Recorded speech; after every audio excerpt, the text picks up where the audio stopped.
G20 वज़ीर ख़ारिजा का 2 रोज़ा इजलास नई दिल्ली में हो रहा है। अमेरिका, चीन, रूस समेत दुनिया की 19 बड़ी मईशतें और यूरोपीय यूनियन के वज़ीर ख़ारिजा इस इजलास में शरीक हैं।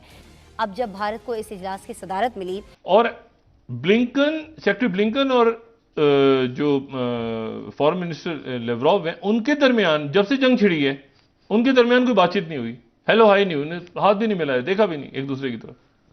लेकिन आज उनकी 10 मिनट बात हुई है। अच्छा। जब से जंग शुरू हुई है तब से रशिया के फॉरेन मिनिस्टर और सेक्रेटरी स्टेट, इनके दरमियान 10 मिनट बात हुई है। इस जंग के दौरान ही रूस के तिजारत, सस्ते तेल और दीगर नए मुआहदे भी हुए हैं भारत के साथ। G20 समिट में कोई 40 के करीब कंट्रीज जो हैं उनके डेलीगेट्स और फॉरेन मिनिस्टर्स की, क्योंकि ये समिट है G20 के, उसमें और मेंबर कंट्रीज के अलावा नॉन मेंबर कंट्रीज भी मौजूद हैं। एक बहुत बड़ा इकट्ठ हो रहा है इंडिया में।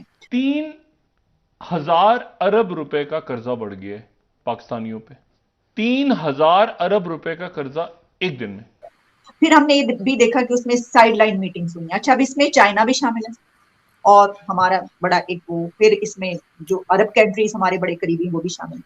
पाकिस्तान इसमें शामिल नहीं है। जिसमें बड़ी खबर यह है कि चाइना भी अपने फॉरेन मिनिस्टर को भेज रहा है। पाकिस्तान की अगर बात की जाए, सारे बैठ गए, यानी सेक्रेटरी ब्लिंकन भी हैं, लेवरॉव भी हैं, चाइना के फॉरेन मिनिस्टर भी पहुंचे हुए हैं।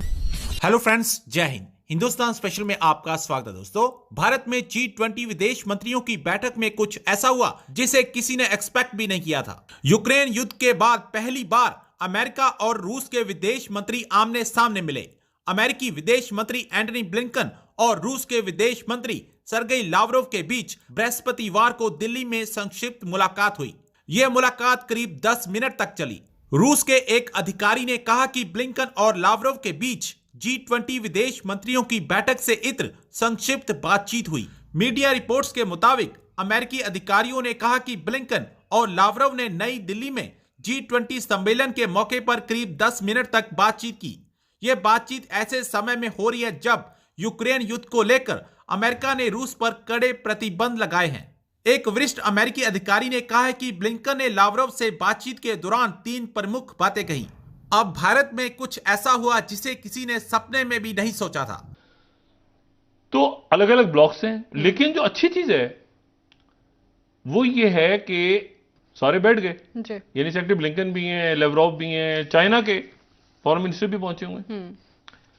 और सेक्रेटरी ब्लिंकन और जो फॉरेन मिनिस्टर लेवरॉव हैं, उनके दरमियान जब से जंग छिड़ी है, उनके दरमियान कोई बातचीत नहीं हुई, हेलो हाई नहीं हुई, हाथ भी नहीं मिलाया, देखा भी नहीं एक दूसरे की तरफ। लेकिन आज उनकी 10 मिनट बात हुई है। अच्छा। जब से जंग शुरू हुई है तब से रशिया के फॉरेन मिनिस्टर और सेक्रेटरी स्टेट, इनके दरमियान 10 मिनट बात हुई है। ठीक। और 10 मिनट के अंदर एक तो बात हुई है कि वो न्यू स्टार्ट दोबारा शुरू करें आप, वो जो न्यूक्लियर ट्रीटी थी उसको दोबारा स्टार्ट कर दें आप। दूसरी बात यह है कि जो सेक्रेटरी ब्लिंकन ने कहा, जो अमेरिकन मीडिया कर रहा है, इसकी दायरे कोई स्टेटमेंट वगैरह तो नहीं आई अभी तक, ऐसी मुलाकात हुई है बस 10 मिनट की। और जो अमेरिकन सोर्सेज, दोनों सोर्सेज के अपनी अपनी पोजीशन पे यूक्रेन पे दोनों खड़े हैं। और तीसरी बात यह कि वो एक अमेरिकन जो अभी उनके पास मौजूद है रशिया के पास, वो अमेरिका ने कहा है कि आप उसको छोड़ें। ठीक।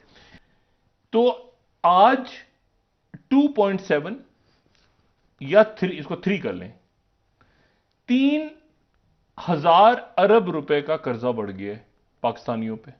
3,000 अरब रुपए का कर्जा एक दिन में, या 3 खरब कर लें इसको। और हर पाकिस्तानी ऐसे, यानी हर शख्स यहां पे बैठे हुए सारे जितने लोग हैं, 11,700 रुपए का कर्ज उन पे बढ़ गया है। क्योंकि $1, मैंने कहा ना, $1 ऊपर नीचे होता है डॉलर के सामने, तो 135 अरब रुपए का कर्जा बढ़ता है। तो 20 रुपए जब गिरी है कीमत, तो ये बन गए 11,700 फी बंदा पाकिस्तान की सारी आबादी में, और 3,000 अरब का कर्जा बढ़ गया एक दिन में जी।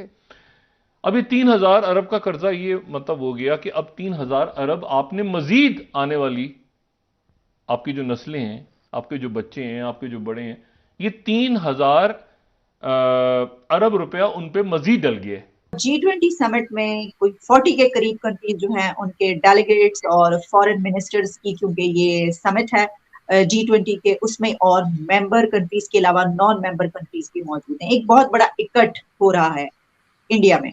सर, इस समिट में एक तो ये बात है जिसमें मैं अल जजीरा से लेकर CNN तक एक ये चीज के जो इस समिट से पहले इंडियन PM मोदी का एक रिकॉर्डेड मैसेज चला जिसमें उन्होंने ये कहा कि ग्लोबल गवर्नेंस हैज फेल्ड। उन्होंने कहा है कि जो मुश्किलात हैं, जो डिफिकल्टीज, प्रॉब्लम्स इस वक्त फेस कर रही है दुनिया, उस चैलेंजेस से निपटने के लिए जो ग्लोबल गवर्नेंस है फेल है। इसी के साथ हमें ये नजर आया कि ये भी कहा गया कि जो G20 के में यूक्रेन और रशिया है वो डोमिनेट कर रहे हैं, जाहिर है कि वो जो प्रॉब्लम है वो तो वहीं पर मौजूद है। फिर हमने ये भी देखा कि उसमें साइड लाइन मीटिंग्स हुई। अच्छा, अब इसमें चाइना भी शामिल है और हमारा बड़ा एक वो, फिर इसमें जो अरब कंट्रीज हमारे बड़े करीबी वो भी शामिल है, पाकिस्तान इसमें शामिल नहीं हुआ। सर, मेरा पहला सवाल तो आपसे ये होगा कि आप कितनी सिग्निफिकेंस देख रहे हैं इस टाइमिंग में इस समिट? देखें जी, इन दोनों बातों की बहुत बड़ी सिग्निफिकेंस है। एक तो जो समिट हो रहा है इटसेल्फ, और दूसरा जो पाकिस्तान इसमें शामिल नहीं हुआ है। अब ये सारा आपके देखने के एंगल पे है कि आप इसको किस तरीके से समझते हैं। बुनियादी तौर पे जहाँ तक G7 की सिग्निफिकेंस है ना, तो वो तो आप यूं समझ लें कि उसको लफ्ज़ों में एक्सप्लेन करना मुश्किल है। आप यूं समझ लें कि दुनिया का जो रूलिंग एलीट है उसका ये फोरम है G20 जी। और ये फोरम जो है वो आप दुनिया की टोटल जो दौलत है उसका 80% जाहिर है G20 मैंने G7 का G20 के साथ जो है वो जुड़ता है। तो उस हिसाब से सिर्फ इतना नहीं है कि उनके अपने पास दौलत क्या है, उससे ज़्यादा इम्पॉर्टेंट चीज़ ये है कि वो जिस तरह की पॉलिसियाँ अपनाते हैं, और वो पॉलिसियाँ ज़ाहिर है इसी तरह की कॉन्फ्रेंसेस में, जो कि उनका एक इंटरनल कंसल्टिंग प्रोसेस है, उसको सामने रख के पॉलिसियाँ बनाई जाती हैं। आप अगर देखें ये जो सारा सफ़र है, ये जो ग्रांड इंडस्ट्रियल नेशंस का जिसको हम G7 कहते हैं थे पहले, बाद में G20 हो गया, तो इसको अगर G10 हुआ फिर 20 हुआ, तो इसको अगर आप शुरू दिन से देखें तो ये देखें इन्होंने स्टेप बाय स्टेप जो है इनके अंदर खुद बहुत बड़ी तब्दीलियां आई हैं।